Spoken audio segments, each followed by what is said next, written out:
what got me here, it's not going to take it you is next. not going to take me where I want to go. Right. Where I need to be.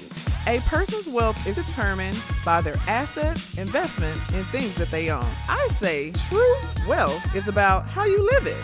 Your girl is back. Welcome to Wealth Within Reach. Welcome back, guys, to another episode of Wealth Within Reach. We got a fun one for you today. I know y'all out here, y'all telling me y'all trying to leave these jobs. You are trying to become work optional. As you can see, we got a theme going with our stories this season, and I have a good one for you today. I have my good friend Ingrid, and she is a boss, okay? She's a former engineer turned now real estate investor, mom, wife, all the things, hiker. She's hiked in Colombia for like 4 days. It's wild. Just stay tuned. We break down her transition from being in the W-2 corporate world to now being a full-time real estate investor, what exactly she did, like step by step, what did she do to prepare for the transition? You know, how is she managing multiple businesses now, being a mom? Also, what is her process for continuing to reevaluate in each season of life to figure out what she should say yes to right now and what she says no to? It's a great episode, okay? So without further ado, welcome Ingrid. Thanks, Erica. Happy to be here. So when did we meet? I don't remember. Oh my gosh. I'm like the worst at this. I just be meeting people and just be like, hey, I think let's it was be friends. 2022. Did we meet at a conference? The conference? Yes. Oh, okay, the okay, conference, yes. gotcha. Okay, it's all coming back. See, that's kind Yes. of we had another episode about friendships and meeting people, and I'm like, I meet people at conferences. yes, we met at a conference. Yes. It's such a great time to meet people. Okay, awesome. Like, this is great. We have a theme this season. We're talking about alignment. I'm interviewing people who are sharing their stories of, you know, they were in successful careers and then something happened and then they ended up leaving their career and used real estate to help them do that, right? What was that moment for you where it was like, okay, I want to do something different. I'm a successful engineer. This isn't working for me anymore. What was happening and what changed for you during that time? I guess my decision was 2022. Okay. It was April 2022. My husband and I, we had been investing previously in real estate, but I was still with my W-2 job.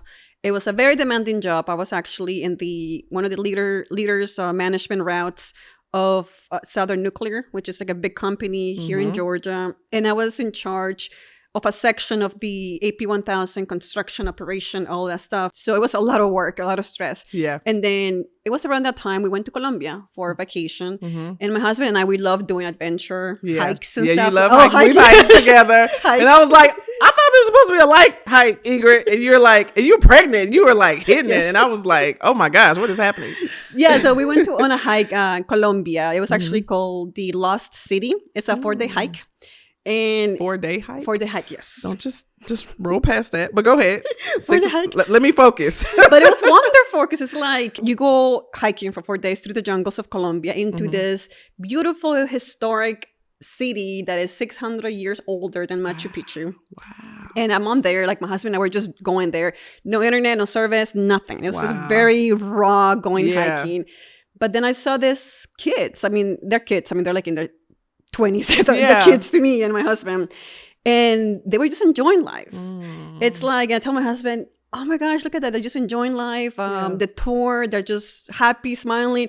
And throughout the whole time, my husband's like, you're going to have to disconnect from work because there's no cell phone service. And through there, we just realized, you know what, this is so much fun. We got to enjoy the beauty. We actually got to interact with people because there was no TV, no texting, no social media. And when we got back, I told my husband, I think it's time. Like, I felt so happy knowing that I was there with other people and exploring the world.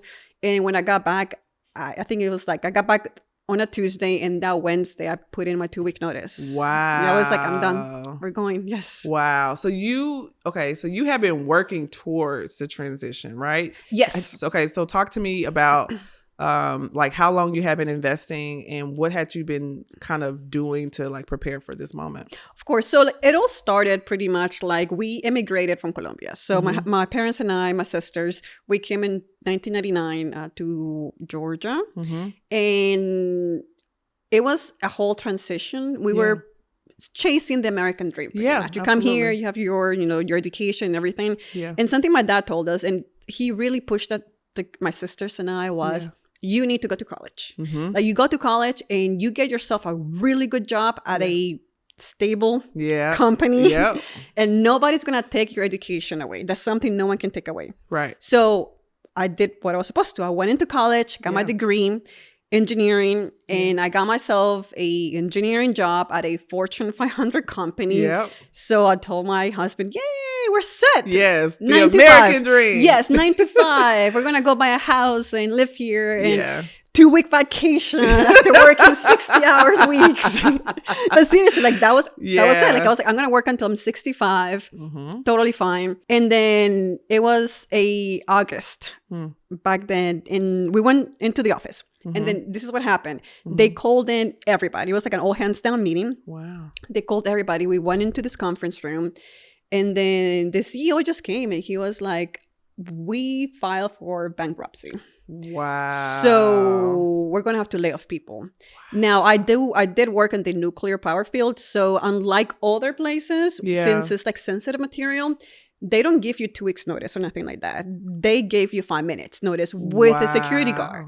So for those who got laid off, they got notified that day after the meeting. And then they had someone from security approach them to the desk with a box. You got 5 minutes, you got to leave. Because of the material. Anything you leave will be mailed to you later. Wow. We didn't get impacted, my husband and I, but our department got reduced by 75% in one day. Now, what's interesting is like, people kept saying, well, you're going to get a severance package, right? When a company files for bankruptcy, they don't have money. So they cannot offer you a severance package. And these are high income earning people. These are engineers. Yeah, exactly. Who have families and mortgages and all the things. Exactly. People with that have been with the company 10 years, 20 years, kids in college, buying a brand new house. One of them had a baby that was just born. And I told my husband, you know what? Even when you do things right and you show up to work, wake up every morning, 9 to 5, or even more hours than that, it doesn't guarantee you're going to have a stable job. So that night, my husband and I started thinking, what else can we do? And we came up with plan B, or the plan B was real estate. How did we get into real estate? Well, we didn't know anything about real estate. But we just knew that people that are wealthy own real estate. So it's like, we'll figure this out. Okay. So that's when it started. That is so good, Ingrid. Oh my gosh. I've never heard this story from you. So that's so good. Because how many people that are probably watching, they have W-2 incomes and they feel like, oh, my job actually gives me stability. And that's what it is. Yeah. That's what we thought. We thought that was going to give us a stability. I mean, a company that has been around since like late 1800s. Wow. Like this is a big company, very well-known company. And just like that, like it's over pretty much. So that's huge. Okay. So then you guys are like, okay, I think we're going to do real estate. We know the wealthy. Okay. Gotcha. Then, so what was that process like? Like, talk to me about your first deal. Oh my gosh. Don't do what I did. Don't do what I did.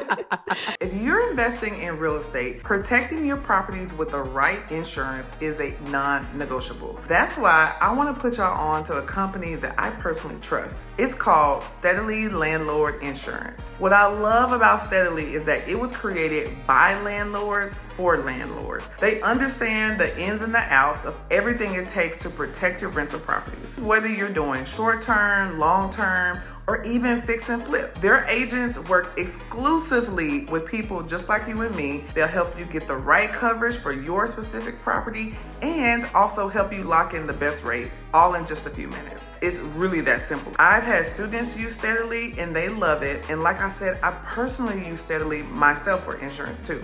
It just makes the process so smooth. If you want a solid protection, I want you to visit striveatl.steadilypartner.com or go to the link in my show notes and check it out. Me more than my husband, I like to take risks. So I told my husband, we were living back then in Pennsylvania. Our families are here in Georgia. So I told my husband, we're going to eventually go back to Georgia. We don't know when, but let's go ahead and invest in Georgia. And we did. So now we were looking, and at that time, everybody, the investors were buying cash. And we're like, oh, we're getting outbid. Even if we offer more, nobody wants to wait 30 days for a loan. What are we going to do? So I told my husband, okay, we're going to go ahead and just take all of our savings and we're going to buy a property cash. Okay. Sight unseen. We just got to go like this. They're going. It's like FOMO. I'm like, it's going. Okay. So I told my husband, okay, so what we want is this. And I didn't know back then, but I came up with a buy box. I was like, I know Marietta. So, because I was raised there when we got back up, when we came from Colombia. So it has to be Marietta. Yep. And everybody hates Atlanta traffic. So it has to be no more than 3 miles from the interstate. Okay, that's your engineer brain coming out. Yes, I was like, nobody wants to get off the interstate and drive 45 minutes. It sucks. So it has to be that, right? Second was it has to be near grocery stores. Nobody likes to drive again, in the middle of nowhere. Right. And it has to be at least 2 bathrooms. Nobody likes 1 bathroom. Right. And 3 bedrooms. Yeah. That was kind of like high level what I thought. Yeah. Again, that is called a buy box. Yes. I didn't know that. Yep. And we did. We found something. I told my husband, this half a mile away from the interstate. It's actually by the Big Chicken. Okay. And we're going to go ahead all in. Okay. We are not going to see it because we are getting outbid. We're going to offer. And we did. We spent all of our savings on this property. And the day I saw it was the day of the closing. So I flew from Pennsylvania to Atlanta. I closed on the deal. And that was the first time I put eyes on this property. Yep. I've been there before. Oh my gosh. If you bought enough real estate, eventually you'll do that. Yeah. But the first deal, I was like, oh my gosh. But first deal is, that's wild. Yes, exactly. So we did that. We did like very light renovation, like painting, maybe like a little bit of tile floor, and that's it. Yep. And so mistake number 2 that I did was that this guy was walking and he's like, are you guys renting? And I'm like, yes. Can I rent it? Sure. No, you did. Yes, I did. Do not do that either. I did. I didn't run any background checks. I didn't do an application. I did do a lease. Yes. But I didn't do anything else. Yes. Pretty much. Well, this guy gave me 2 months worth of rent up front. Now I know that it's a red flag. It's a red flag. But when you are broke because you spend all of your savings on a property and someone offers you 2 months plus deposit, you're like, of course, move in. Yeah. Well, he stopped paying after 2 months. So my first tenant was my first eviction. But that has taught me a lot. Yeah, a lot. But yes. A lot. Definitely, I would say it was more of a swim or drown type of deal with us with our first property. We were lucky. I would definitely not encourage anyone to do that. Not at all. Well, it was so interesting. So many things that's interesting with this story, by the way. But what's really interesting is that whenever I'm talking to students and I'm encouraging them about, helping them to see you could do this, you could buy your first one and all that kind of stuff. I always tell them, like, you want to buy something that's easy. And that's what we call a quick win, because if you have a quick win, then you're more likely to keep doing it. But if your first deal is really, really hard, then it's hard for you to keep going. You're the risky one. Your husband's not. You spent all your money. You bought this property and the tenant stopped paying. How did you convince your husband to do this again? I know, right? That's the question I have. Well, there were good months and bad months, right? And I was trying to focus on the good months. Okay, that's good. I would be like, hey, we got rent. It's $900. And he's like, okay, fine. And then the next day he would be like, did we get rent? I'm like, oh, we did. It's $900. So I think I just tried to focus him on that. That's good. And he also realized that real estate is also like a wealth building strategy for game. the wealthy. Yeah. So he understood that. He understood that. But it's hard to see the long-term goal when there's so many obstacles along the way. Yes. But we just kept kind of like reminding ourselves of what the long-term goal was. Yeah. This wasn't a 6-month strategy, a 1-month strategy. We said, this is going to be long-term. Something like that happens, you need to remember your why, like your goals, why you're doing it. That's so good. That's really good. Okay. So, you mentioned that you grew, born and raised in Colombia, moved to Georgia. Your parents wanted you to education, job, all the things. When you guys first told them that you were investing in real estate, what was their response? Was it received? Were they, cautioning you? What was their response? I think it was more cautioning us. Yeah. It's more like, well, you sure you want to do that? Because like, at least in the Latino culture, we're very debt reserved. Yeah. We don't like debt pretty much. So my father has always been like, hey, you never have a credit card. You never have a loan. So we, with that mentality of like, hey, I cannot have debt. Yeah. So he's like, are you guys buying that cash? And we're like, well, yeah, we spent all of our savings. He's like, okay, good. And then I'm like, well, thinking back, I'll be like, oh, well, I should have leverage. Yeah. Yeah. But that's how we were raised. So that actually became a point for both my husband and I, because my husband is from Mexican background. Yeah. So his parents are the same way, like very debt reserved. They don't have credit cards, nothing like that. My family is too. So overcoming that mentality. Because I mean, debt can be bad, but debt can also be good. Yes. And without debt, it's really hard to be very wealthy. Yes. That's what it is. Yes. And that was also like a mental obstacle for us, is overcoming that. Walk me through that. When did you discover this idea of leverage? And because you're just like, first it's like, the wealthy invest in real estate. Okay, got that check. All right. Okay, how do they do that? Oh, shoot, the wealthy leverage. Okay. Yes. Like, when did that light bulb go off for you? It didn't happen to like maybe a couple of years into our strategy, because that was so rooted in our mind that debt is bad, that I mean, if you're going to buy a property cash, it's going to take you years of savings and eating noodles every day, pretty much. So that's what we did. We bought one property, this one. We didn't do anything for like 2 years. And then we bought another small property. And now I told my husband, it's going to take us like ages to do anything. So how are people doing it? And it was more like educating ourselves and understanding and explaining to my husband, do you feel comfortable with this? Because if you have a spouse, you both need to be aligned. Yes. And I see so many couples that go into this, and one is like, yes, and the other one is no. It's hard when you have couples that are not aligned in this goal. My husband and I, we discuss everything with the business. Yeah. And I was like, okay, how comfortable are you if we get a loan? Yeah. Well, I'm okay. We'll leverage XYZ. And I go, okay, me too. So let's do that. So even when we kind of like, tiptoed in exactly, especially because it was so foreign to us. It was bad. Yeah. So the first time we got a mortgage, my dad was like, "Are you sure you want a mortgage? What happens if they stop paying?" So it was like, I don't think he meant it. I don't think it came from a bad place. Yes, I think it was more like, are you positive? You want to get into debt? I'm like, Dad, how am I supposed to grow? Yeah. Like, if I want to buy a property, I cannot save $300,000 in a year. Yes, no, it's a lot. Yeah. It's a lot. Yeah. So, when we did the first time, we were very cautious. I ran my numbers so many times. My husband saw me. We did it. Yeah. And I'm like, okay, we're going to test it out. A few months went by. Like, okay, it's great. Okay. We ran the numbers. Mortgage is being covered. We're good. Yes, we got this. Yes. Let's do another loan. I love that. And every time I do loans, my husband, my father is like, "Oh my gosh, are you sure?" Until now, I just got a property. Yes. Yeah. Well, no, he's still like that. Oh, okay. Like I told my father I was going to do a line of credit on some of my portfolios, and my dad is like, "Why?" I'm like, "Well, Dad, because of this." So for him, he's 65 now, so his whole life, and that's how he was raised, and that's how his siblings are raised. Yeah. For him, it's a little more challenging to overcome that. Yeah. And for my husband and I, it's been hard. I'm not gonna lie to you. Yeah. But it has helped us a lot too. For sure. So we're still, when we buy, we run the numbers, make sure he's comfortable with the debt. I'm comfortable with the debt. Yeah. And then we proceed. Yeah. No, that's really helpful, and I love that so much, because we do have a lot of, external forces and that are speaking into our lives, and, our communities, we are new to this wealth building, that's what it is. That's what it is. The white folks, y'all had a head start. Okay. And so we're learning, and our families are learning as we're learning. As well. So I love that so much. Okay. So now you're beginning to leverage, and you're getting comfortable, and you are accumulating properties.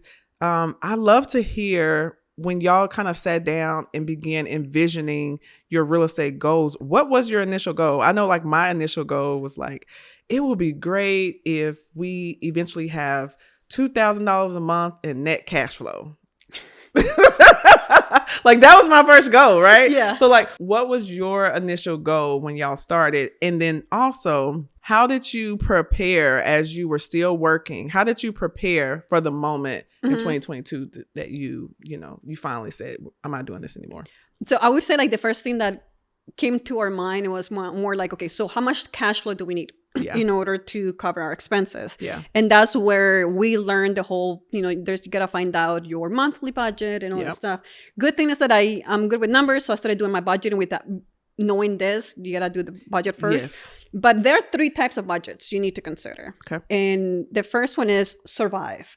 What is your monthly expenses that you need in order to survive? Yes. Is it your mortgage? Like the bare minimum. Bare minimum. If food, you never go out to eat, what is that? That is called the survive budget. And then the second one is sustain. As you live right now, like not cutting anything, what is that budget? So your survive budget may be $3,000. As your sustain budget may be $5,000. Yep. And then you have one that is the surpass budget or the thrive budget. Yes. It's like, if I could have everything, I just need this much money. Yes. depending on those budgets, that's where our goal came in. So I told my husband, what is our survive budget? Like, yes, we like to go eat, but what if we didn't? Yeah. Can we make this work with our survive budget? Yeah. And we determined the number based on our expenses. And I told my husband, once we reach that, I think we're good. And then we can work into the sustain budget and the surpass or thrive budget. That's good. So our first step was determining our expenses and into those 3 categories. Yep. And we did. So once we found out our survive budget, then it was more of like, okay, how much cash flow do we need? How many properties? Kind of like back engineer our plan. I love that. I love that. So that's really how we determined. Yeah. And you know what? I love how you started with the budget. And like for me, like you didn't start like with me. I had some idea, concept of living expenses, but it was not as everything what you described. But I love that because believe it or not, Ingrid, and I'm sure you see this too with clients you work with, I am so shocked at the amount of people that don't keep a monthly budget. Oh like I go to them and say, okay, cool. Like, okay, how much are your living expenses? And they're like, what? And I'm like, you don't know how much your living expenses are? No judgment, but you got to know how much your living expenses are. How do you know if you can afford something? Yeah. If you don't know how much your living expenses are. And so starting with a budget is really important because most of the people that watch the podcast aren't necessarily like paycheck to paycheck. Like these are folks who, they are educated, they are high income earners, they're figuring it out. They may not be in a paycheck to paycheck situation. They're like, they listen to this because they want to figure out how to make money on their money. And even high income earners, you guys have to actually create a budget. Yeah. And they have apps and stuff. Like, I'm not going to say because I need them to pay me. I reached out to them. But there are really good apps. I think we use the same one, actually, by the way. Oh. They're going to pay us. We're not going to say them. No, but they're really good. No, that was good. I love that one. Yes. Because they incorporate real estate and all these things. Because I used to use a spreadsheet and it was daunting to like every couple of weeks have to go and update the spreadsheet. When do we spend on the bank account? Let me plug it into the spreadsheet. It was daunting. But like having apps and automation and things like that, it really does do the work for you. Yeah, it takes like 5 minutes a week. Yeah. If that, pretty much. And then you can set rules. It's really nice. And you're right. Like there's so many people. Yeah. And when I ask someone, how much do you spend? And the first thing they say is, oh, I think. That's a sign. Yeah, that's a sign. And I'm like, you think? You don't know? You're not looking? And my husband's the same way. Like it's funny because he's very risk adverse. Yeah. But when we're doing our budgeting, I'm like, how much do you think we spent? And he's like, well, I got money in the bank account. And I'm like, no. Yeah. No, we're going to get to that. Oh, Lord Jesus. And you know, I mean, a lot of people who spend much less than where they live. Like they are responsible people and they're like, I just go and buy what I want to buy and I do what I want to do. And like, I've been able to manage my money well. So that's not saying you're irresponsible, but think about how much you can actually be able to leverage your money if you actually know where it's going. And the way I see it is one of my mentors told me, like every dollar has a job. Yep. That's what it is. Yep. And if you don't know what happened to this dollar, you're losing money. Yes. Because it's not working for you. Yes. Much. Especially with inflation. Yes. Oh my gosh. Yeah. So good. Okay. So you guys set this goal and you have these tier steps and you're like working and you are figuring out the transition. What else did you do to prepare to put yourself in a place to be work optional? Was there anything else you looked at besides your cash flow goal with your monthly living expenses? Was there anything else you prepared? Well, something that people need to understand as well is like, some people have the mentality of like, I'm going to buy one property and then I'm going to quit my job. One property is not going to make you wealthy, guys. No. It's not. No, even if you buy cash. Yes, even if you buy cash. Oh, it's even worse.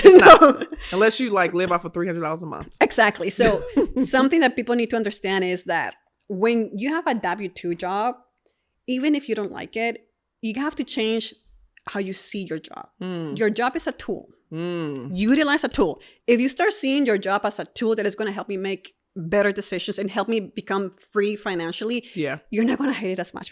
Yes. Why? Because it's like, it's a purpose. Exactly. It's a purpose to the job. With a W-2 job, you're going to learn that as you grow as an investor, banks love W-2 jobs. Yeah. Because they understand it. It's easy for them. And it's like steady income. You get a paycheck every 2 weeks.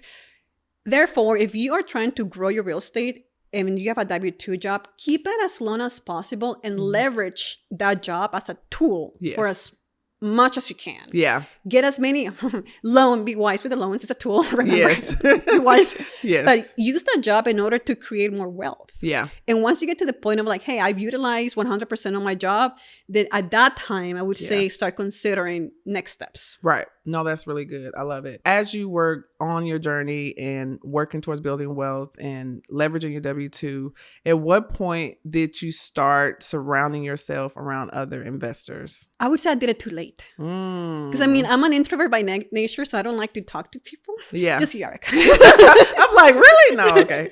But I realized that. Girl, that's good. That's good. Okay, now that I have you. Isn't that conversation so good? Aren't you ready to take it to the next level? If you're here and you've been binging all my YouTube episodes and you are ready to buy your first or next investment property, but you just don't know where to start. You just need help to figure out what exactly do I need to do based on my specific situation to figure out how to get to the next level. If that is you, I invite you, along with all of my mentees, to join us in my Pathway to Purchase Your First or Next Investment Property program. This program is so amazing. This is how you are actually able to work with me directly. Here's the beautiful part about this program. You pay one time and that's it. It comes with lifetime access. Everybody repeat, lifetime access. There is no renewal fees, no annual fees. You get access directly from coaching from me. Every 2 weeks, you're going to be able to chat with me, figure out what your specific situation is. I'm going to be able to help you overcome it. Plus, you have access to over 50 on-demand trainings that's going to walk you through everything. If you're just now learning about what all this real estate stuff means to I want to actually scale and buy my next multifamily property. It's going to teach you everything in between. And here's the best part. With the 50 plus on-demand courses, you aren't just learning from me. You're learning from the best in the industry as well. You're learning from Dr. Joe about property management. You're learning from Dominique about out-of-state investing. You're learning from my top contractors on how to work with contractors. This program is so amazing. I even include checklists and SOPs and downloads. So if you buy a property and you have a tenant and you don't know what to do, guess what? There's a checklist for that. You're getting ready to do a renovation and you need a contractor agreement, guess what? There's a contractor agreement with that. I'm able to basically just provide everything for you. Why start from scratch when you have access to a program that is done for you? You have the support you need and you have the community. I want you to join me in the Pathway to Purchase Your First or Next Investment Property program. And guess what? Because you listen to this podcast, I'm going to give you a little discount. If you go to the link in the bio or onlylivingit.com and you enroll today and hit P2P 500, I'm going to give you $500 off. Yes! I look forward to seeing you on the next call. Come join me. Your network is your net worth, pretty much. You know, I didn't want to join any masterminds. I didn't want to do any of that because it's like, you know, it's an expense. I don't want to spend money, blah, blah. And then I had to change my mentality because I had more of a scarcity mentality, I think. It was more of like, I don't want to spend the money. What if it doesn't work? All that stuff. And that's where I started reading more about abundance mindset. And I told my husband, if I want to get to the next level, and that's where I am now in my journey, is what got me here. It's not going to take it is not going to take me where I want to go. Where I need to be. And when I realized that, I joined a mastermind. It was more of a networking mastermind. I really like a coaching. They have a net worth requirement and everything. So I joined that. It opened up my eyes because they had one group that is called, you know, passive investing. That's the WhatsApp group is passive investors. But it's not. It's not. But she's for real. For real. Passive investing. And I joined that one because I'm like, you know what? It's good to have properties. It's good to have units, all that good stuff. But then it gets to a point where you want to be more hands off. I want my money to work for me when I'm sleeping.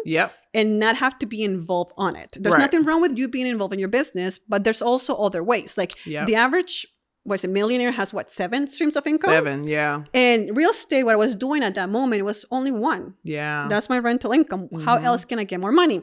And that's one of the groups that I joined. And that kind of just opened my eyes pretty much because like very smart people are in this group. And I got very intimidated because like, it was so much wealth. Like the conversations are different in this WhatsApp group. I'm just like, what the heck? It's like, how are they?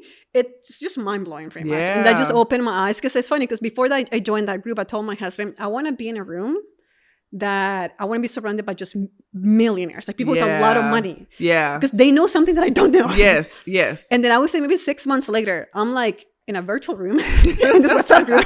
Yes, yes. Where they were trying to invest in this investment opportunity. Mm-hmm. And within the group, they were trying to raise money. Mm-hmm. And it was $1 million they were trying to raise. Yeah. And someone posted that, like, hey guys, I got this, blah, blah, blah. Let's go ahead and meet up. We need soft commitments. And he put like all the paperwork, everything in there. People were like talking questions. And then suddenly you start seeing someone, I'll put 200,000. And I'm like, how? What? And then, 300. 100. And then I'm like, 50. Yeah. Your pockets are deeper than mine. But I went in. Yes. And like within, I would say, maybe like 10 minutes. Yeah. There was $1 million in soft commitments. And I took a snapshot. I sent to my husband. He's like, I've never seen this much money in like 10 minutes. Like, yeah. what the heck? And the conversation is different. So like, even when you said $1 million, like I didn't flinch, but some people can hear that and be like, what? Yeah. But that just shows you how the rooms change. Oh, it's insane. Yeah. Like one of the conversations that we're having is about this one investment that we made. And one of the guys is like, I invested $600,000. Yeah. And I realized that it's a high risk investment. And if I lose it all, I'm young enough that I can make it. Yeah. Again. And I was just like, 600,000? You sure? Yeah, that sounds like my mentor. I'm like, okay. And and for us who, we may not have like a bunch of backup plans. It's like we got money and we're going to hold on to it. And we don't, we're afraid of losing it. Like you hitting that button and submitting 50K. What type of mindset shift had you been working through so that you were able to do that? Well, the first time I did it, it was more like I told my husband, he agreed with me. And then we sat down and I submitted that and I couldn't sleep for like a week. I'm like, gosh, I'm going to lose it all. But then I realized that it takes money to make money. Yeah. And buying one rental at a time, yes, it's going to make you wealthy in the very long run. Eventually. But if you really pay attention to those people that are very wealthy, they take calculated risks, but they're risks. Yes. They're risks. Yes. And yes, there's a chance you're going to lose the money. And that's the mentality that you need to kind of overcome. Yeah. But it's also, that's what you do, like calculated risks. You talk to the investors, you look at the paperwork, and you got to see the upside of it. Right. And that's the way I told my husband, you know what, this is a risk. And are we okay? Like, it's going to really hurt. Yeah. But if we lost that money, is that going to break our family? Right. That's good. And that's what it is. It's like, cause I mean, someone's going to be like, it's okay. No, I mean, it hurts too. Nobody wants to lose money. No. And I told my husband, okay, every time we do an investment like that, we ask ourselves that question. If something happens and we lose the money, is this going to hurt our family? No, that's going to break us. I like that you broke that down, because so many people think that them dropping 50K on a potential deal when they potentially probably have millions. Yeah. Like I've literally seen clients who have millions in this brokerage account and they are so nervous about dropping 50 on this deal. You being able to walk yourself through, am I going to die? Yeah. No. Exactly. Am I going to be able to take care of myself? Like I tell myself this all the time. Yeah. I say, okay, at the end of the day, if something goes crazy and it hits the fan, will I be homeless? No. I know too many people. They love me. Too many couches. They got too many couches. They love me. I'm not going to be home. Like these are things. And they see us out here and we're talking, doing things and we're making moves and they think that we don't struggle with that, but we are walking ourselves through that. And it really does help. You also touched on something that was really important. And I heard this recently, that it's not just about having the money and walking yourself through the process. It's about the mindset that takes. And I heard someone say, like, if Oprah lost all of her money in 3 years or a short amount of time, she'll have it back again. Exactly. Why is that? Like, why? I think it's, in my opinion, I think it's a mentality that you're not defined by it. Like, what got you to the point where she's a billionaire now? Yeah. That doesn't change. Yeah. Like she still has that pretty much. She still has that network, the people that she knows, the knowledge. Right. Well, she's even better now because she already struggled through that. Yeah. So all those lessons she'll probably learned, get it faster. Yes, yeah. All those lessons learned. Yeah. So I told my husband, you know what? If we lost 50,000 or whatever money we invested, we're still young. Can we absorb that loss? Or is that going to make us homeless? And it's more like, you know what? No, we can absorb it. I mean, we still young. We're young. We're young. You're young. So we can make it up. Yeah. Now, what is the upside? Oh, this is the upside. We made this money, or it's going to multiply. And that's the way we see it. And it's a challenge. Right. When you invest like sums of money, nobody wants to lose it. But you also got to look at the upside of that. I fully agree. 1000%. So I want to talk about, so you are very passionate about helping the Latina community. I love how you are like also even your content, like speaking Spanish in your content and like really speaking to your community.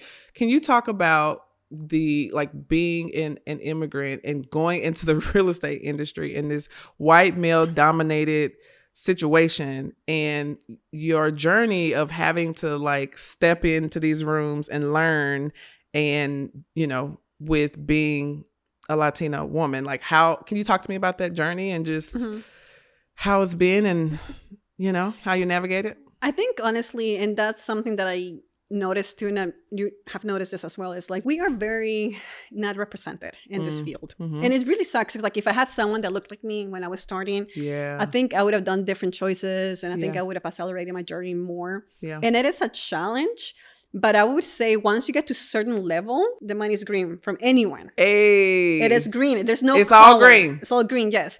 So when I started investing like passively in those investments, it was more of like, you know, you're right, it's mainly white males, older white males. But when you start investing, like, okay, no, she has funds. So what happens is like, I do think is like wealth and money attracts more wealth and money. So as soon as people see, hey, Erica's investing. Oh, okay. Erica, this is another opportunity I have for you that I may not have shown to Ingrid because she hasn't invested. I don't know if she has funds, but I know you do because you invested in XYZ. So I would say that you get to a point where it's very challenging. But when you get to a certain level, people start like seeing that, yes, she has funds. She got here somehow and she's young. I was going to say, keep like, going. I got a follow-up question. Yeah, because like everybody's young. Because like, oh, what's it? We're like in this group, the same WhatsApp group. And someone was talking about, oh, there's like an under 40 whatever group. And I'm like, is it like an under 30 group? I'm just saying. And it was like, oh, excuse me. I'm like, oh, no, you're more wealthy than I am. But if I invested along you guys too, so I must be doing something right. I love it. Okay, so I'm used to this at this point. It's funny to me. I'm interested and curious how you handle this. So you're in these groups and, you know, these majority older white men, so you dropping 50, 100K on these in deals or whatever, whatever the amount is. And they're curious. They're like, I mean, maybe you haven't experienced this, maybe you have. Have you ever experienced someone's coming up to you like, so like really like interviewing you? It feels sometimes like an interview. Like, so what do you do? Have you experienced that? Yeah, but the way they do it is more like you see all the groups and all the investors in the group, and then they will do like a private message and be like, hey, Ingrid, so I saw that you're investing. Would love to connect with you. How about my assistant sends you a calendar invite? We'll just network. Okay. And I'm like, oh, so nice of them, right? They want to network with me. It turns into an interview. So, what do you do? How did you get started? What do you have? So I feel like that has happened. When I first joined the group, it's more like, because it's that many females. Right. And the females that are there are actually younger females. But I think I'm the only Latina female in that group. So yes, I did get quite a handful of like, hey, Ingrid, let's network. Where are you located? And I really thought they were just being like so nice. And then you were like, oh, it's an interview. And I think for me, like I get that a lot. And you know, I mean, I don't know if you went through this, but I definitely enter these communities. I've had to get to a place of, you know, I belong here. I don't need to qualify myself. And, you know, that's been a journey as a woman, period. And I remember in the past feeling like if someone began interviewing me that I needed to explain to them like why they should listen to me. Almost like, oh yeah, I do this, I have this, I have like, I remember in the past feeling like I needed to say that, almost like to prove them wrong or whatever they thought about me. Now I don't anymore. I'm just kind of like, I invest in real estate. Like, and even I'm actually like way more like modest now. But have you ever struggle with that too, or? Yeah, because I feel like you need to validate yourself. And that comes also from a scarcity mindset. Yep. Because it's more like, do I know you should be there? Yes. Like, am I worthy of being here? Right. I think that's when I first started. But now it's more like, oh, yeah. Like you said, nobody needs to validate you being there. Right. Especially yourself. Yes. You need to give yourself grace. Yes. You made it this far by this age. Like, you know what you're doing. Yes. Can you do better? Anyone can do better. Of course. Sure. But you are there for a reason. Like, you're worthy of being there. Right. Absolutely. I love it. I love it. Okay. So you finally made the transition. You went on your 4-day hike in Colombia. The jungles. I'm trying to like go to Chattahoochee hike. Like, it's crazy. And what was it like when you first made the transition? Like, how did you find a routine? Like, what was that? It was hard, to be honest. I think I talked to you over lunch about that. It's like, from being on a routine, waking up at this time, eating lunch at this time, to suddenly not having any structure per se. It was you could decide what you want to do with your own time. But it's like, we are, and I feel like that is done intentionally. Like, we're not society. It's molding us to be workers. Employees, yeah. That's why, the school, it starts at this time, work starts, you got to clock in, clock out, all that good stuff. So when you don't have that structure, it's like you're lost. What am I doing? So it did take some adjusting pretty much for that. But now it's like I have my routine. Like, you establish your own routine. Hey, I got to, drop off my baby on daycare at this time. I got to come home, start my meetings at this time. And the more I do this, the more structure. Maybe not the more structure, but routine.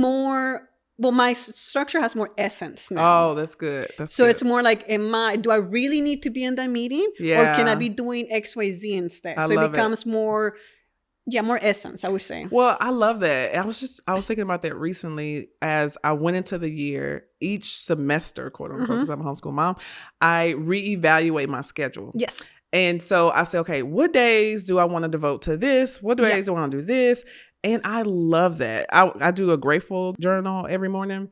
And it was like the other day, I was like, what is one thing that you're grateful about in your life? And I was like, I'm really grateful that I get to decide how I want to give my time. Yep. And that's such a beautiful part of being able to live this life and have autonomy and things like that. And it's just so beautiful. Speaking of that, you became a mom. Yes. And I love that. So how's that transition been? And are you so proud of yourself that you put in that work to where now you can be a whole different mom probably than the mom that we had growing I think so. I mean, being a mom, it's a huge change on its own. Yes. Like, even if you have a W-2 job or you don't, that is a huge life transition. Having the freedom to be like, okay, I'm going to stay with my baby. She can stay home. Yeah. Like, I don't need to send her into daycare. I can just hire a nanny to be here so I can keep close eye on her. Yeah. For the first 14 months of her life.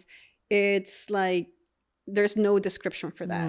Because I want to see my baby. I just go downstairs. My baby's there. Yeah. Pretty much like, oh, I want to have lunch with my baby. My baby's there. I love it. I know where she is. I keep eyes on her through the camera. Like that, like having that, it's freedom pretty much. Yeah. And like what I was telling you before we on this podcast was I want to travel with my baby. So we're going to Colombia in 2 months. Yes. I love that. We're going on a one-way ticket. And I was like, when you coming back? And she was like, one-way ticket. I don't know. And I was like, oh, yeah, I don't know. That's the best. So we're going to go to Colombia, spend time with my aunt, my grandmother. Yeah. How long? Maybe 2-3 weeks, 4 weeks. Yeah. Who knows? But I'm going down with her. I want her to be exposed more to Spanish. Yeah. See where I'm from. It's a different dynamic. For sure. So, yeah. That's so beautiful. I love that so much. I had that life for maybe a year. And then my kids like got friends and they got a life and we're in Europe and they're like looking at their phones, talking about people back home. I'm like, what is happening? So I had it for a second. I'm gonna get it back though. Yeah. When they leave, I will be back to my life that I have worked so hard for. I love that so much. Okay. So we have a lot of conversations, Ingrid, and recently we were just talking about how, you know, the last few years, the real estate investing community online, all the things, sold us a dream that you want to have all these properties and you want to have units, and they do all these things. And if it's not working for you, what are we doing? right? Mm-hmm. And so I know for me, and I'm like taking this podcast on this journey with me, I got to this place last year where I'm just like, even though you're building wealth and all the things, like life is still hard. You still have challenges and all the things. And I'm just like, if these properties aren't working for me in the way I need them to, they gotta go. Mm-hmm. Talk to me about that situation for you too. Because it sounds like you're reevaluating things and stuff too. No, definitely. And I think that's a mistake that I made in 2024. Lessons learned, of course. Yeah. Was that I have a hard time saying no to anything. So like something that is very clear is that you have a goal, right?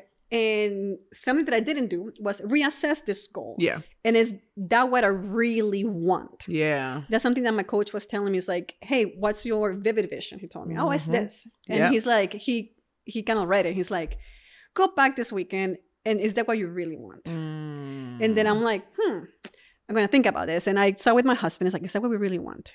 No, it's not. So I came to I rewrote it. And I'm like, hey, this is my vivid vision. Yeah. And he's like, okay, I believe that. I can work with that. Wow. And it made me realize, because I mean, when I was talking to him, he was just like, And I'm like, yeah. And he's like, is that what you really want? Well, like you said, we've been fed through social media. You want 1,000 units. Yeah. And that's not what I want.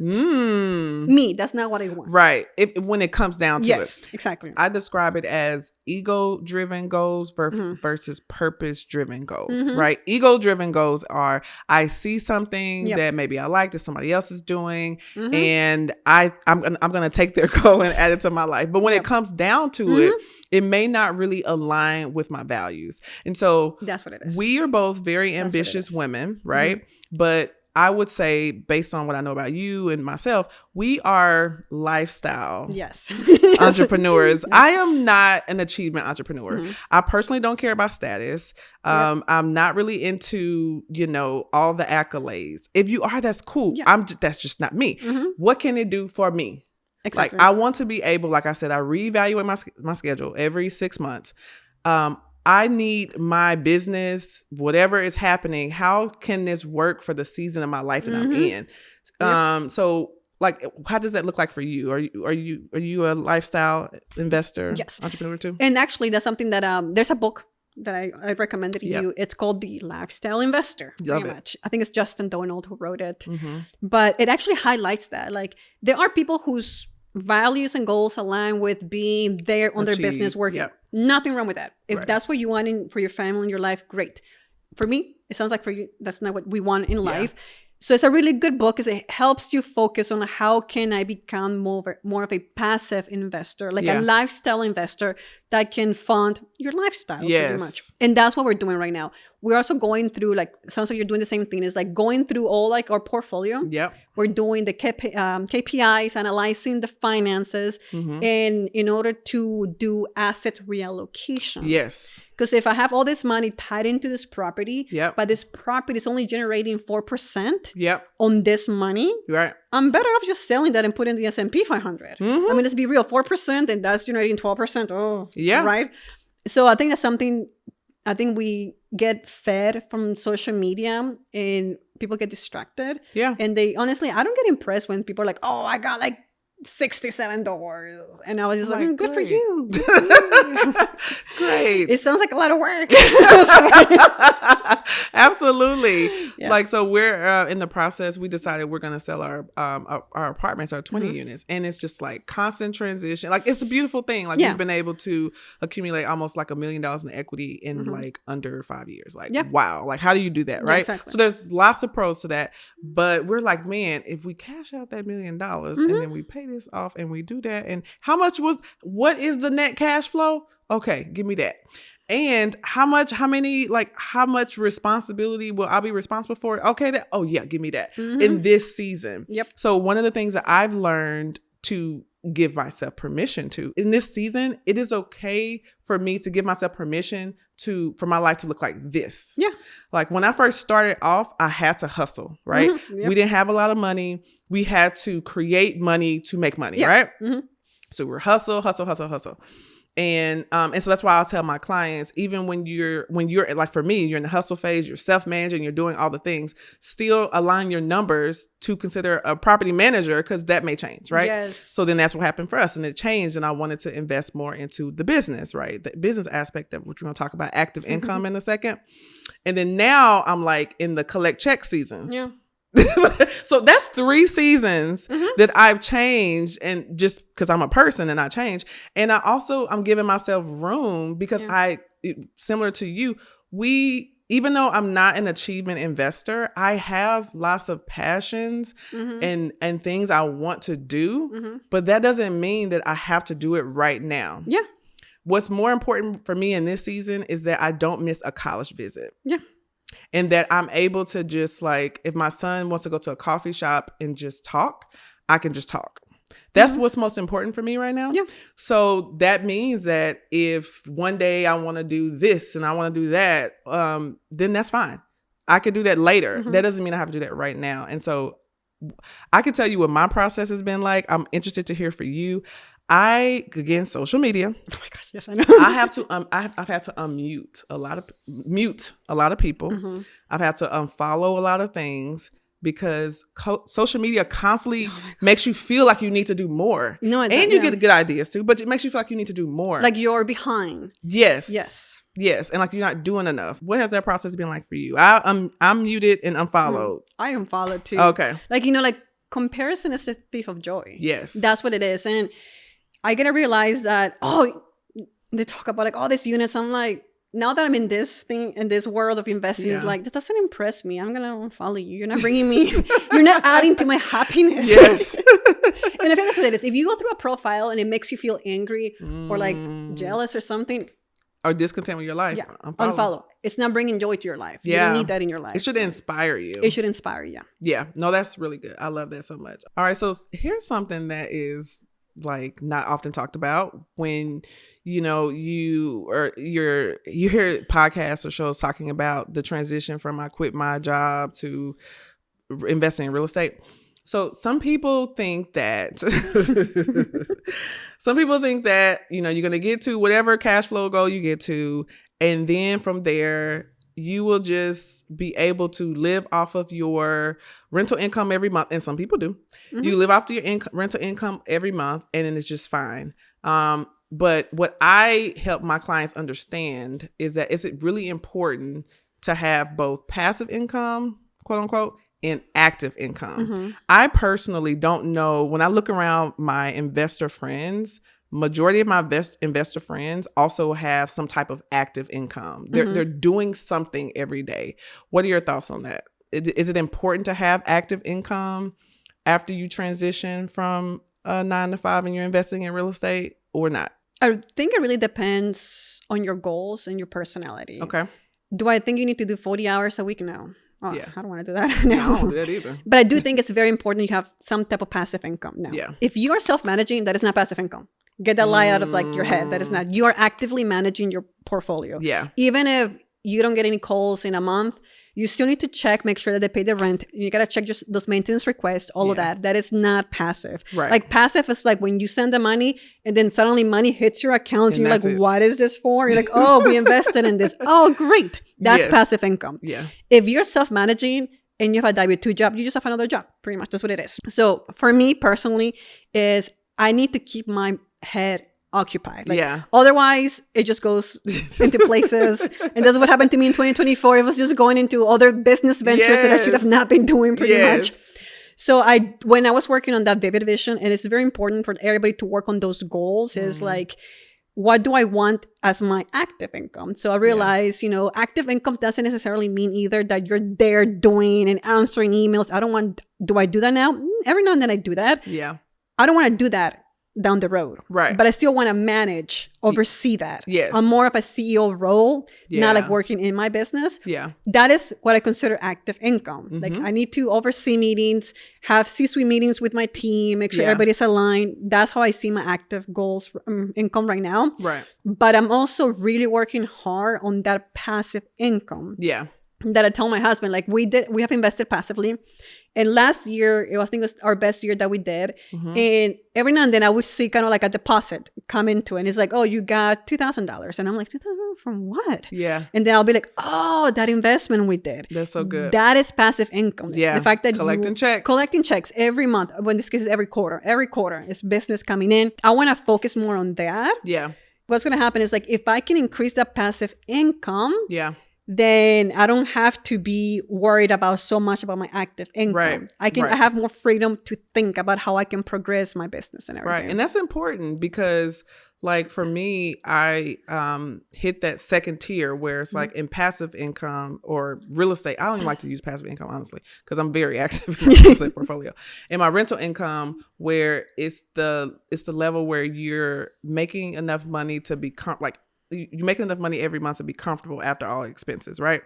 But I also have a business and employees and all that kind of stuff like that. And so that's different. That is different, yes. Business and personal can be different. Yes. Right? And so what I love is that like my goal with my businesses, because you're also a multi-business type of person too, is to create self-managing companies. Yeah. It's like we have these great ideas and we want to bring them to life. Similar to like properties, you buy it, you acquire it, you stabilize it. And then we want to get to a place where you can just step out, right? I have multiple investments that I have multiple roles. So people hear me and they're like, how do you do that and this and this and this and that? How are you a co-founder of a brokerage? And how are you also an angel investor? And then you do this. I'm like, well, I am not active in those investments.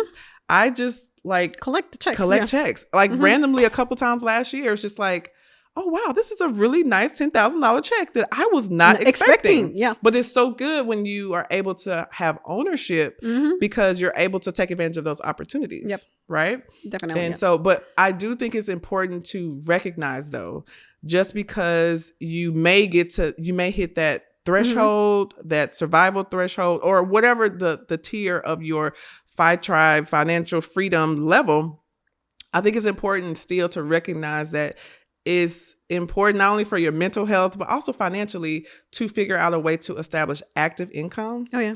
Because maybe your number is $6,000 a month, right? And you're hitting $6,000 a month. But then all of a sudden you have that HVAC or a roof or like a big expense that you may have not financially like prepared for.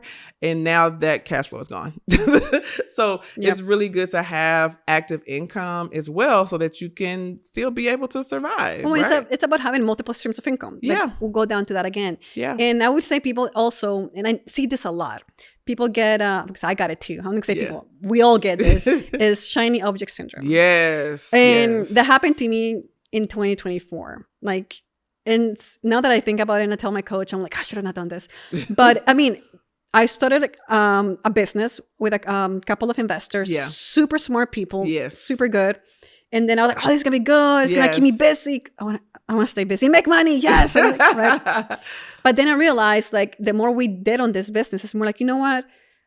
I just got myself another job. I'm like, no, like I have my job, which is our personal portfolio. Yeah. I want that to be my active income in the form of, make sure oversee everything. Yes. This is like, I'm working in it like an employee. Like this is not supporting my vision. Yeah. And I didn't do anything on it. Well, any final decisions until the end of the year. Yeah. And I'm like, you know what? I need to be bought out of this business because it's not supporting what I want out of my life. Right. So at that point, it's like, anyone who wants to be like, hey, I want to start this business, I ask them, do you really want to start that business? Yes. Like, do you really want to have another job? Does it align with your values? What are your values? Exactly. And that's something that was so important for everyone. If you have your goals, check on those goals on a quarterly basis. Yeah. If you can. Yes. And this is what my coach told me. And I was like, oh my God, he's so smart. That's why you're my coach. Yep. He's like, do you know what is the 1 degree difference when you're flying? And I'm like, I don't know what you're talking about. Yeah. He's like, when you're flying like on a plane, a 1 degree difference can be the difference between you landing in New York or Washington, D.C. Wow. So you need to check in with your goals. If I had done that, I would have not started that business or said yes to that business. Right. Because now that I think about it, it's like, it didn't align with any of my goals that I have. Yeah. I just thought it was like, oh, it's cool. It's now new, I can say I started fun. another business. Yes. Yep. And it's okay to say no. And something that I need to remind myself is like, when you say yes to something, you're saying no to everything else. Yep. So I found myself not spending time with my daughter because I was in meetings with this company. Yeah. I found myself on the weekend taking meeting calls when I told myself weekends are for family, nothing else. Yeah. And my husband's like, it doesn't sound like you're happy. And I'm like, it doesn't bring me joy. No, it doesn't. It does not. And that's when I decided to just talk to my partners and be like, hey, you guys can go ahead and do this. Buy me out. I'm okay with that. Yeah. Nothing wrong with you guys or the team that we built. Respect all of you guys. You guys are doing great. It's just, this is not for me. I love that. No, that's so good. I mean, I have started and stopped businesses. I used to have a staging company. I had a property management company, like all the things. And I'm like, this doesn't serve me. And it doesn't. This doesn't bring me joy. And I think when you have finally taken that leap and done the hardest part, and you just evaluate over and over again. And that's okay. I love it. It's okay. Yeah. So for the person who's here and they're listening to this conversation and it's just like hitting them like a ton of bricks. They're like, Ingrid is talking to me. All right. And I'm big on obedience, right? I'm big on, if like God called me to do what I'm doing and I didn't have all the steps figured out and all that kind of stuff. But for me, I like just submitted myself to where I feel like the next step was for like obedience for me. And so if someone's here and they're like, I know that I need to make some changes. I need to, and real estate may be the avenue to help them get there, but they're just kind of maybe overwhelmed with just, is this it? What advice would you give to them in order to encourage them to listen and do it? I would say definitely but have it in your mind, live the day that you're hoping to get. And what I mean by that is people talk about, a vision, your goal and stuff like that. And that's what my coach told me is like, no, it's a vivid vision. Like sit down one morning, like on the weekend or whenever you have time and actually picture yourself living in that moment. Like, hey, my goal is to do X, Y, Z. Like, how does my day look like? Yeah, that reminds me of the book I read called Vivid Vision. And it's so good because it helps you to envision what you want for your life and set goals based on that. I actually have a workshop on my website, which we'll post it in the show notes, but it walks you through that process. Like, how can you envision where you want to be and then figure out how much that costs to live that life. And then that's how you set your goals. And even breaking that down even more. And then based off of how much money you need to add to your portfolio every year, that determines how much your deals need to cash flow. Because how many times did you hear, so what's good cash flow? Is it $500? Is this? I'm like, I don't know. It depends on your goal. Oh, the best one that I like is when I ask people, what are your goals? And they're like, oh, I want 20 units. And I'm like, why 20 units? Well, it sounds like a good number. And now, 20 units can either be like 2,000 in cash flow, or it could be like a lot of money. Like you first need to find out your cash flow. Yes. And I would say having number of units, those are not goals. No. Those are the vessel to get to your goals. Yes. But like going along with the vivid vision, you really need to put yourself in the life you want. Yes. Whatever that life looks, and it's going to be different for everyone. It's the life that I want. Yeah. And based on that, like you said, it's like reverse engineer. It's going to cost me, I don't know, $5,000, who knows, a month. So based on that $5,000, what do I need to do? And it doesn't have to be, I need 100 units. Right. It doesn't. Right. I do believe like if you're going to go into the real estate route is small but mighty portfolio. That's what I tell people. Like, let's find a strategy that can maximize the cash flow per unit so that you can achieve that $5,000 in less time. It doesn't need to be 100 units. Yep. It honestly could be like 3 units. It could be. Depending on the strategy. Yes. So it really depends on what you want your life to look like. That's like the first step. That is the goal. Yep.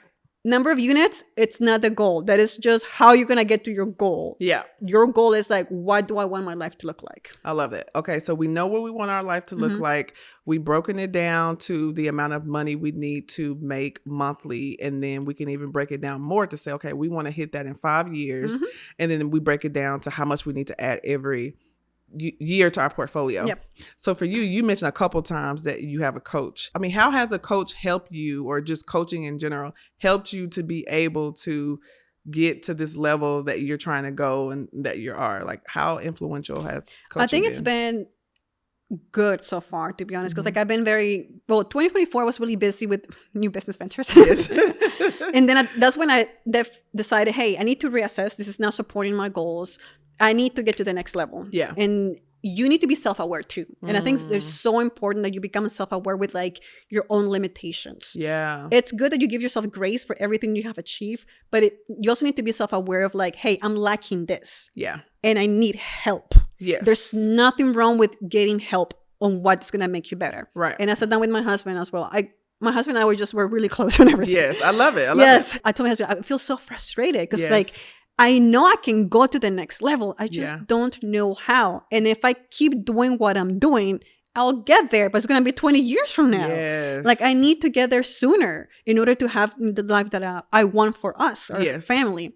And then he's like, well, maybe it's time for you to get a coach. And I was just like, yeah, but it has to be a different kind of coach. Because I mean, social media gurus have all those. Right. Everybody has something pretty much, right? Again, you had a specific need, the type of coach you needed. Exactly. So, and that's where it's so important to have your network. Because like I sat down, and I think we had a conversation over a text message. I'm like, who do I know in my network that I'm like, I admire what he has built. Yep. I admire the team and what he has accomplished. I have this high respect for this person. Yep. And one name came to mind. Yep. And I wrote him an email like, hey, good morning, blah, blah, blah. Hope you're doing fine. Yeah. I was just wondering, do you know of a coaching, mastermind, something for individuals with a net worth of this much money? Yeah. And then he replied back and he's like, funny you say that. I'm actually a coach on a new coaching program. Yeah. We started I think it was back in October of last year. Yeah. This was in this November that I contacted him. And he's like, finally you say that, let me go ahead and refer you. Yeah. Because it's very small. It's not that big. But and I'm like, do you think it was worth it for you? And he's like, because he was in the coaching before and then now he's a coach. And he's like, that was the difference between me having this net worth to where I am now. I love it. So I was just like, okay, good. So I went ahead and I met with one of the founders over the phone. It was a lady. Yep. We talked. I liked her. I kind of explained what I wanted. Yeah. And then they have 4 founders and then they have a series of coaches in this coaching program. And then she's like, what you want, one of the founders is going to be your coach. I love it. And I'm like, great. So, and then she told me the price and I'm like, crap. You have to get the process. It's like, it's an investment. It's an investment. Yes. And even is that mentality that you have to fight with. And even us nowadays, at least for me, I'm like, I need to work on it. I'm working on it on a daily basis. Yep. And I told my husband, I don't know if it's worth it. Yeah. And my husband said, well, just wait until the first coaching call. Yeah. And I'm like, I don't know. It's so much money. And I sat down with him in 30 minutes. Wow. And I was just like, I mean, even honestly, Ingrid, since we talked November, December, I don't know when it was late fall. Yeah. To now, you even speak with so much more clarity. Yeah. And so I can tell that the work that you're putting in is it matters. Yeah. And that's just a few months. And it's a way people think, oh, coaches, you can get that on YouTube, blah, blah. But it's different when you see someone that has done it. Yes. And that's what's important. You need to get a coach that is living the life that you want to live. Yes. Don't get a coach that has maybe 5 units. No. Yes. Or a coach that's caught up in hustle culture. Yes. That is impressed by the 1,000 units. Yes, exactly. Right. And someone that actually listens to you. Because when you see that coach, hey, he has the life that I want to live. And he actually, after our first meeting, he's like, I don't know if you like me or don't like me yet. That's for introvert. And I'm like, TBD. We'll see. We'll see. But he's like, but you hire me to push you. So even if you don't like me, I'm gonna get you to your goal. So you don't hire me to be nice to you. Yeah. And I'm like, oh, that's true. And you gotta listen to him. Like I was just telling somebody the other day through Voxer. She called me and she was like freaking out. She bought a property and she was just like spiraling. And I was like, okay, so you know you're my girl. But and I gave it to her. And then she replied back the next day and she was like, thank you so much. I needed that. Like I needed that push. I was like spiraling. I just had my counseling appointment. I feel so much better. Thanks for being my coach. And sometimes you need that, you know? Yeah, you do. Like, it was like, he told me one thing, like I was telling him, oh, I'm doing this and that. Yeah. And he said something and I was just like, it got me down. He's not doing that out of like malice. No. Like he noticed something and you also need to be very receptive. Yes. And he told me that and I was just like, oh my God, he's right. Yeah. And I told my husband, oh my gosh, this is what he told me. He's like, oh, he told you that? I'm like, I know, but he's so right. He's like, yeah, he is. I'm like, I know. I love that. I love that. Yeah. Okay, so for the person here, they want to get started. They specifically want to leverage real estate investing to help them get to the next level. They are uncomfortable. They have connected with this conversation. You know, what are some like the first 3 things they should do besides join the Facebook group so that we can get to meet you and all that stuff and introduce yourself? Besides that, what should they do to kind of start this journey for them?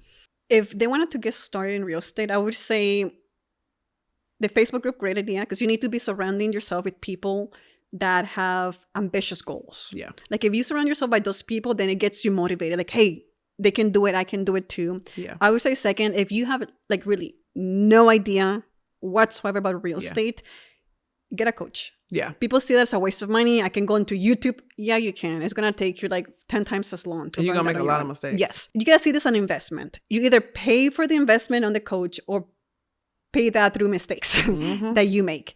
Either way, you're going to pay for that pretty much. But a coach is going to help you save money in the long run. Yeah. That's the way. It's an investment also. And I think it's more of the mentality shift of like, I'm not spending this much money on a coach. Is an investment that is going to make me this much money down the road. And keep in mind, it's a long-term goal. It's not like, oh, I spend it today and I expect a miracle in 30 days. No, that is a Ponzi scheme. No. So definitely get a community that you can rely on and surround yourself with those people. Yeah. Get a coach.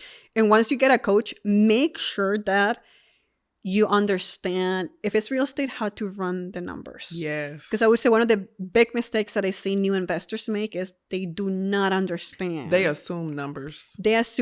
Or they see like, oh my gosh, this guru did it in 5 seconds on this reel and it's so easy. No. You definitely need to run those numbers and understand those numbers. Yes, it may not be your favorite part, but if you don't understand numbers, how are you going to make an investment on something you don't understand? Right. No, that's so good. That's really great. Thank you so much. Okay, so how can the people find you, Ingrid? I'm semi-active now. I used to be more active. Now I'm like refocusing on my business. But I would say social media, Instagram, @engineeronfire. You can definitely find me there. I also have a website, ingridduque.com. All right, and we'll pin it to the show notes. Thank you. Thank you so much. Such a fun conversation. I didn't even leave my notes. Oh. Thank you. Again, thank you so much for listening. Okay, if you are out there, you're an aspiring investor or you are already investing and you're ready to ditch that job, you need to send this to 3 friends who are also thinking about doing the same. Also, don't forget to like and subscribe and join the Facebook group today. And I will see you next time. Bye.